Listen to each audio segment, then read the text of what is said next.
Hey everybody, what's up? What's happening with you? Hope everything is going well. So a few announcements. Next week we are going to start some live tarot learning sessions. So if you're interested in that, I will put a link below if you want to learn how to read tarot from me. We're going to be doing a lot with that this fall, including a tarot certification. So keep your eye to the sky for that one. I'll be announcing that in a little while, in a few weeks. But the tarot classes are going to be leveling up in terms of the tools that I'm going to be sharing with you. So if you want to learn tarot from me, there's a link in the description box and we will get going on that. So, all right, deep breath, everybody. I'm like up here today. I'm sorry. Rainbow blessings. Indeed, right? Miracles. Of course. Of course. What are you talking about? Great adventure. Wow. So there's a big shift in the energy right now. I know we are going into Pisces full moon, which can be a little, like I said yesterday, can be a little bit like, especially for those of you who have a lot of air, a lot of fire in your charts, you can feel a little weird about the Pisces full moon because it is so watery. But pay attention, a lot of us pay attention to our sun sign and maybe our moon sign. But if you have a Pisces North Node, if you have a Pisces Venus or Mercury, especially Mercury, if your Mercury is in Pisces, this Pisces energy can really activate a heart-centered healing, which is magic, is absolute magic. So some of you likely are going to be having, I'll do a reading as we get closer to the Pisces full moon about that. But this does feel that if you can immerse yourself, like literally, like it's water energy. So immersing yourself, maybe taking a salt bath or doing something like that with water, being near the ocean or a lake or a river or a pond or a pool or anything, it needs to have movement to it. Okay, it needs to have some movement. It can't be stagnant water. It has to be moving. All right, so if you want to do a full moon ritual, the water really needs to be flowing. Okay, all right, so we'll talk more about that at the end of the week. Yep, there's the Three of Swords, a little bit of heart healing necessary. Nine of Cups, Three of Cups, Seven of Swords, oof. Empress, Devil energy, Knight of Pentacles, King of Cups, Knight of Cups, and the Ace of Swords. So truth will out. And we do have Mercury going retrograde at the end of this week. It's in Virgo. And so this Virgo energy shows up here. So if there's for some of you, you might have a revelation that someone is lying to you or cheating or something like that. There might be an awareness of this. This is the week that you start taking steps to move closer to love. So if that means moving out of this relationship, for some of you, for others of you, it might mean taking steps to heal this. At the very least, it's about healing your heart. Pisces energy is about healing your heart. It is your strong connection to the divine. It is a watery energy that has a little bit of everything else in it. It's the last sign in the zodiac. And so it does act as sort of it's like the baby of a big family.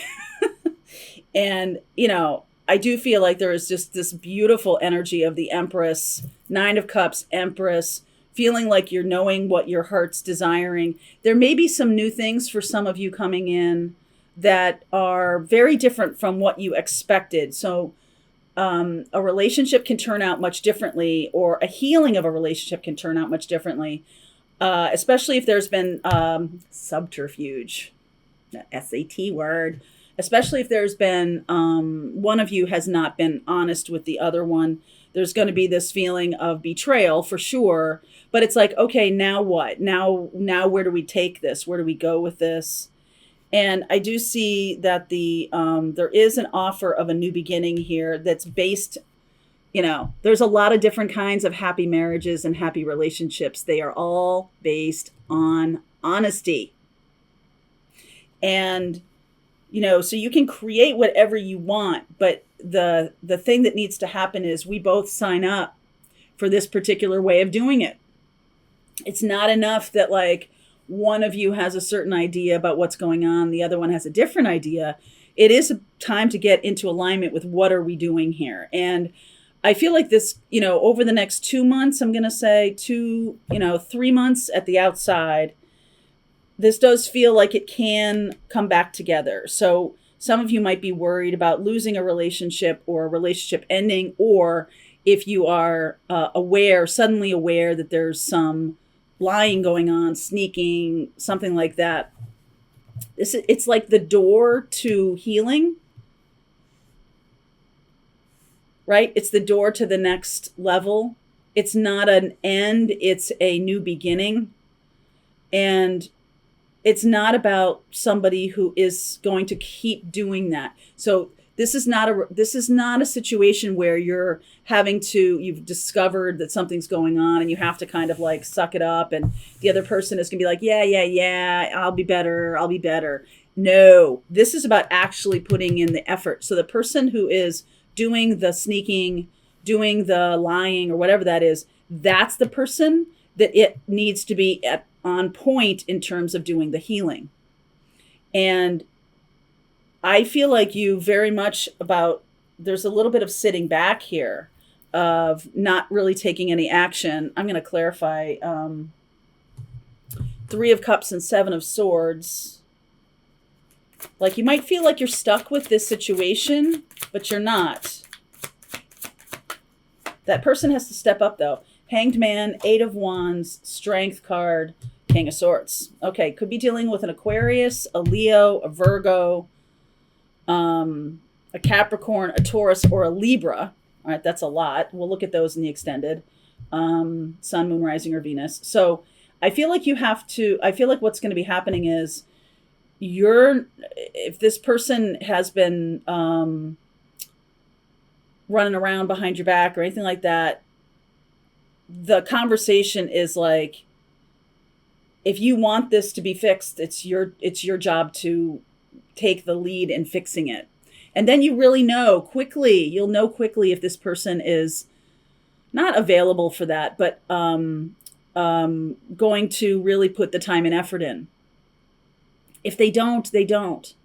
You can't make them. You can't push a rope. Okay?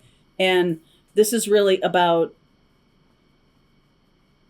you understanding what's real in this connection, what is actually real and what is not real.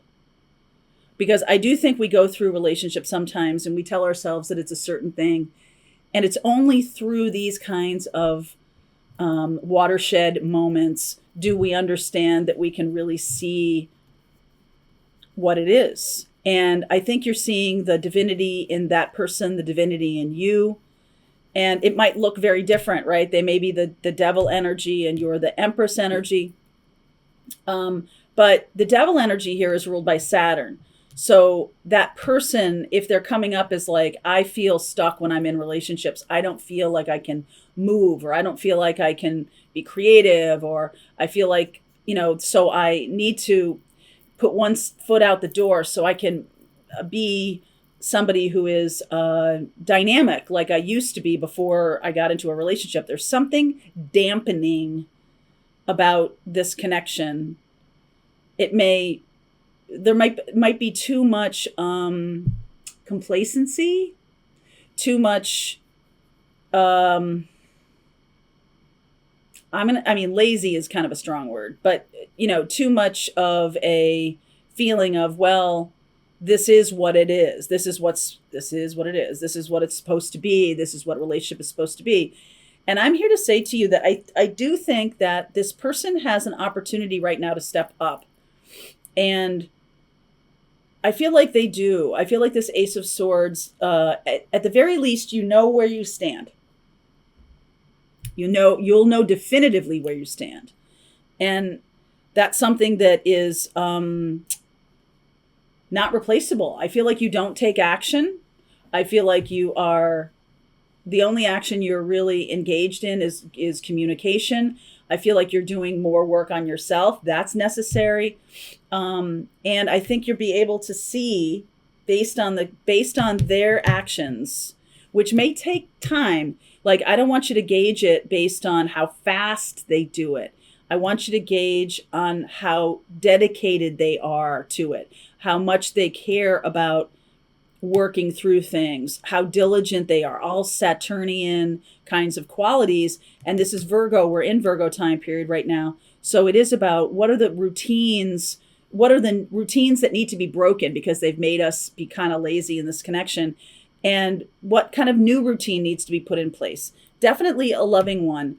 I do feel like one of you has an emotional immaturity issue. And I know that that's probably self-explanatory, because usually emotionally immature people are the ones that have this kind of unconscious, or they, it's like they got to keep a foot out from the blanket, right? In order to feel the air, they need to keep a foot out of the relationship in order to feel the movement. So there's something that's not going on in this relationship. There's no movement in it. We're talking now, this week is a great week for this, because we're talking about the Pisces full moon. So Pisces, like I said, is watery, and the water has to move. It can't be stagnant. And I think that that's what you're learning. So it's not just that, hey, that other person did me wrong, and so, F them and they have to do it all. You're going to be learning about yourself too, about how, it takes two. It takes two to make something not go anywhere. And if you feel that you've been the one pushing the cart, after a while you get exhausted. So then you stop. So no casting aspersions for that. But here's the thing. It has to come, any kind of movement to a new beginning for this has to come from the person most resistant. You cannot push the value of a relationship on somebody. They have to recognize the value of it.